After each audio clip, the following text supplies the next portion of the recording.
30 पर बढ़ेबा को पड़े ताले समस्त आमे निश्चित भाव बढ़ेबा। हाँ 5 मिनिट मैडम आरंभ कली। ओडिशार प्रभात पुरुष पूर्वतन मुख्यमंत्री तथा जननायक स्वर्गत विजु पट्टनायक ओडिशार गर्व एवं गौरव एवं स्वाभिमान ओडिया जातिर परिचय ओडिशार संस्कृति को विश्व दरबार में पहुँचाइबार ताकर पटांतर नहीं। आधुनिक ओडिशार निर्माता होउछन्ति विजु पट्टनायक।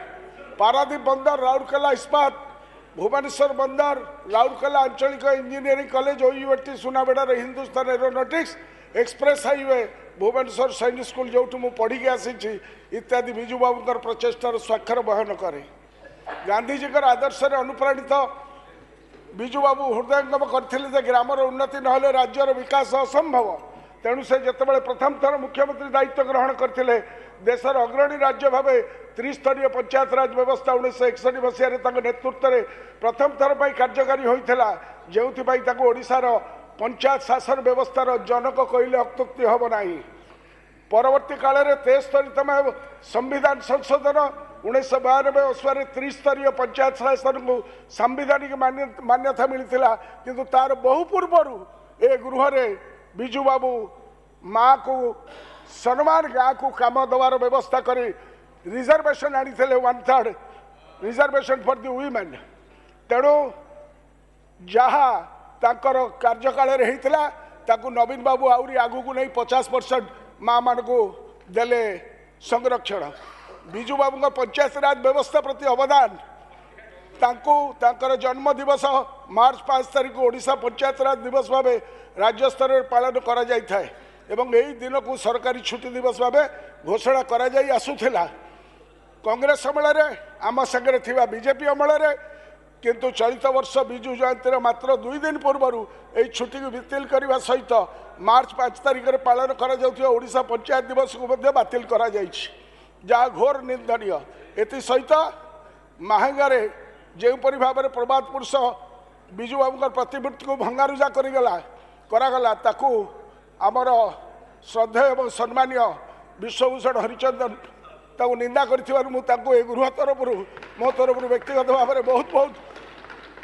धन्यवाद ज्ञापन करुच्ची। ओडिशार अगणित जनसाधारण पंचायत जनप्रतिनिधि या घोर नापसंद कर कड़ा शब्द निंदा कर। बर्तमान मैडम मु आसबि जे सिक्वल टू दिस छोट लोकी कारबार अच्छी समय अच्छी मैडम। राज्य में नूतन सरकार आसिले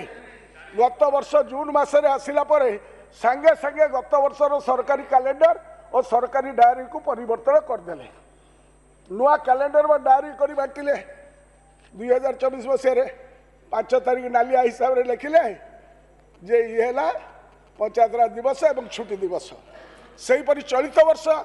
2025 मसीह सरकारी कैलेंडर आपणकर जो फोटो अच्छी मैडम बढ़िया एवं डायरी रे सरकार सरकारी प्रेस रे प्रिंटिंग कले से रेड कलर समस्त सरकारी छुट्टी दिवस उल्लेख कले से गोटे छुट्टी दिवस है मार्च 5 एवं यहाँ पंचायत राज दिवस भाव में पब्लिक हॉलिडे भाव में कलर चिन्हित कले। चलित वर्ष 2025 मसीह केउ दिन गुड़िक पब्लिक हॉलिडे तार नोटिफिकेशन सरकार वर्ष आरंभ जारी कर पब्लिक नोटिफिकेशन इश्यू होगा पूर्वर राज्य सरकार स्थिर चित्तर विचार करी केउ दिन गुड़िक पब्लिक हॉलिडे निर्धारण करते तन्मध्य मार्च 5 तारीख को पंचायत राज दिवस भाव छुट्टी दिन भाव निर्धारण करते कि हठात कौन है कौन होगा 2 दिन आगु 2 दिन पूर्व मार्च 3 तारीख दिन अप्रत्याशित भाव में मार्च 5 तारीख छुट्टी दिन कैंसल कर पंचायत राज दिवस पालन करने को निष्पत्ति ने छोट लोकिया मेंटालिटी छोट 7 मिनिट अच्छी 73rd and 74th आमेंडमेंट बहु पूर्व प्रभात पुरुष विजु पट्टनायक पंचायत गुड़ी को क्षमता प्रदान करने अनेक उल्लेखनीय पदक्षेप नहीं 2010 मसीह तत्कालीन केंद्र सरकार नेशनल पंचायत राज दिवस पालन कले कर बहु वर्ष पूर्व